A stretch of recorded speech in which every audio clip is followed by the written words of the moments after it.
আজকে রাস্তা অবরোধ? আমরা এখানে আরো গত 2 বা 3 বার আমরা রাস্তা অবরোধ করছি। গত 2 বছর আগে যে বড় বন্যাটা ছিল, এই বন্যার কারণে আমাদের যে মিশিং ঘরটা ছিল, সেই মিশিং ঘরটা জলে অর্ধেকটা নিয়ে গেছে গা। আর সেটা ডুববা এটা যত মিশিং এর সরঞ্জাম আছে সেগুলো নষ্ট হয়ে গেছে। আমরা অনেকবার বলার সত্ত্বেও সেটাকে সাময়িকভাবে সারাই করছে, একবার সম্পূর্ণভাবে সারাই করে না। এই আজকে সারাই করছে, একটু জ্বলাইয়ে আবার 1 সপ্তাহ 15 দিন এমনি বন্ধ হয়ে যায়। আমরা চাইছি যে এই যে মিশিং ঘরটা এখান থেকে ওইটা কিন্তু নিচে আমরা উপরে স্যাংশন করছি, জায়গা টাকা সব ফর্ম ফিল আপ আমরা করছি।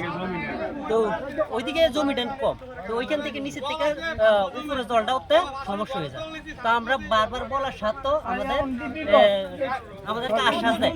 এর আগের অবরোধ এই যে থানার বড়বাবু হয়েছে, সেখান থেকে আমাদের পুরো ফিল্ডে নিয়ে গেছিল এবং ভাইস চেয়ারম্যানও আইছিল এবং আমাদের নগর পঞ্চায়েতের যে ওয়ার্ড মেম্বার আমাদের, সেই ওয়ার্ড মেম্বারকে আমরা বলছিলাম যে আমরা আমরা রাস্তা অবরোধ করছিলাম, এর আগের দিন কইছিলাম যে আমরা রাস্তা অবরোধ করবো আমাদের জলের সমস্যার কারণে।